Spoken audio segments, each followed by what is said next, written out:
Hello viewers, তোমরা সবাই কেমন আছো? তোমরা কি কোনোদিনও কাঁঠালের পাতার পাঁপড় দেখেছো? তো আজ আমি সেটাই বানাবো। আর এটা খুবই সুন্দরভাবে তৈরি হয়, দেখতেও কিন্তু খুবই সুন্দর লাগে, খেতেও কিন্তু খুব ভালো। তো চলো এই রেসিপিটা কিভাবে বানাতে হয় সেটা আমি তোমাদেরকে ঝটপট বলে দিচ্ছি। কি কি উপকরণ নিয়েছি আমি তোমাদেরকে বলে দিচ্ছি। গোবিন্দভোগ চালটাকে আমি ভালোভাবে ধুয়ে জলটাকে ঝরাতে দিয়েছিলাম একটা স্টেনারে। এরপর আমি গ্রাইন্ডারের মধ্যে এই গোবিন্দভোগ চালটাকে দিয়ে দিলাম, পুরোপুরি ঢেলে দিতে হবে। তারপরে এর মধ্যে আমি অ্যাড করব লবণ,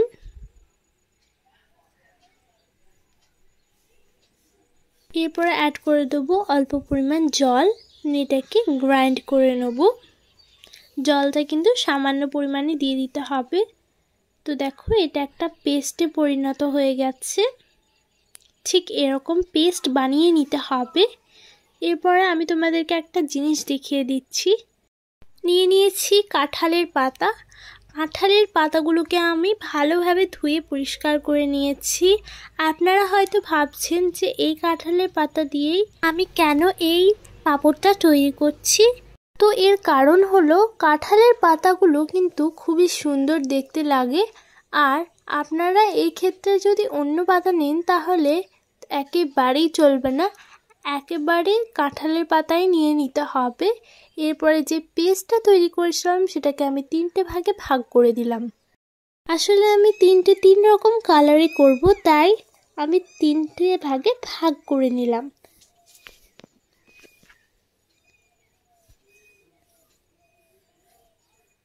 প্রথমে আমি দিয়ে দিচ্ছি সবুজ ফুড কালার এই পাত্রে। এরপর এটাকে ভালোভাবে মিক্স করে নিচ্ছি।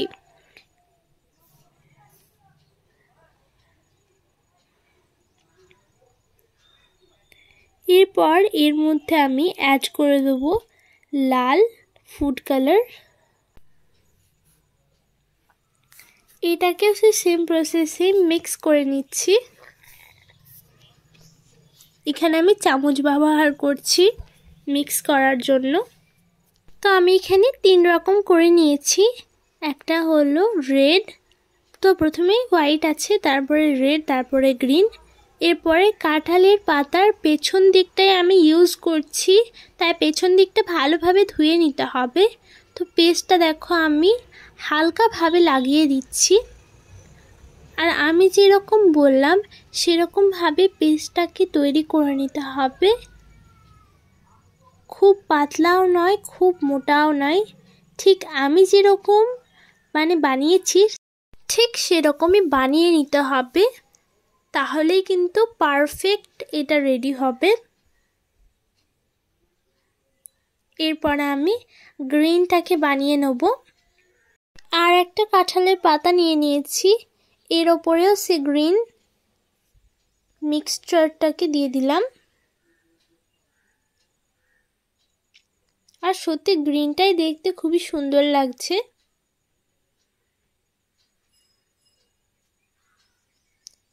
তো আমি এখানে 2টো তৈরি করে নিয়েছি। এরপর দেখো আমি একটা ছিদ্রওয়ালা পাত্র নিয়ে নিয়েছি। তো প্রথমে গ্যাস ওভেনে আমি একটা কড়াই চাপিয়েছি, এর মধ্যে জল দিয়ে দিয়েছিলাম, তারপরে ওর মধ্যে ওই ছিদ্রওয়ালা পাত্রটাকে দিয়ে দিয়েছি, তারপরে সেটাকে ঢাকা দিয়ে দিয়েছি। এরপরে দেখো আমি আরেকটাকে বানিয়ে ফেলছি, আর ওইটা খুব শীঘ্রই কিন্তু রেডি হয়ে যাবে, কিছু সেকেন্ডেরই শুধু ব্যাপার। তো দেখো এটা এবার রেডি হয়ে গেছে। এদিকে আমি তৈরি করে নিয়েছি, আর একটাকেও তৈরি করে নিচ্ছি।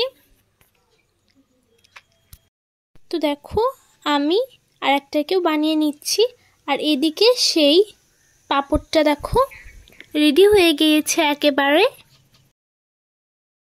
এটাকে নামিয়ে নেব, আর একটাকে চাপিয়ে দেবো। এরপর এটাকেও ঢাকা দিয়ে দিলাম। কিছুক্ষণ পর দেখো এটাও রেডি হয়ে গেল। তাহলে দেখলে তো কত সহজ এই রেসিপিটা। আর একটাকেও চাপিয়ে দিলাম, ঢাকা দিয়ে দিলাম। এরপর এটাকে আমি খুলে নিচ্ছি, এরকমভাবে টানলেই দেখবে খুব সহজেই বেরিয়ে আসছে, তবে ধীরে ধীরে টানতে হবে। আর এগুলো কত সুন্দর হয়েছে দেখো।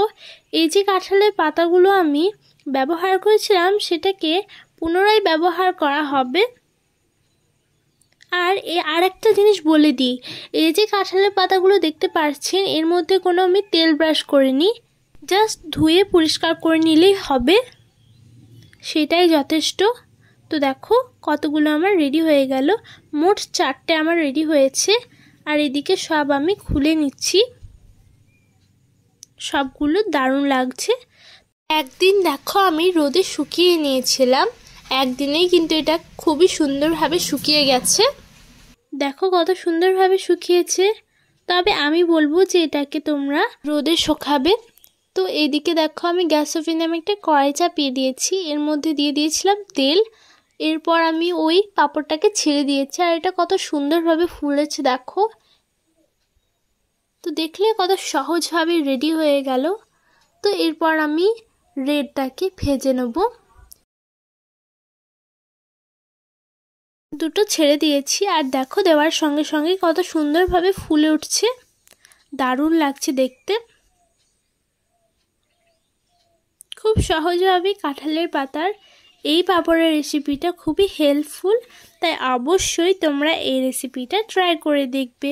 এরপর আমি সাদা পাঁপড়টাকে ছেড়ে দিচ্ছি। তবে দেখতে সুন্দর লাগছে সেই সাদা পাঁপড়টাকেই, আমাকে তো সাদা পাঁপড়টাকে বেশি ভালো লাগছে।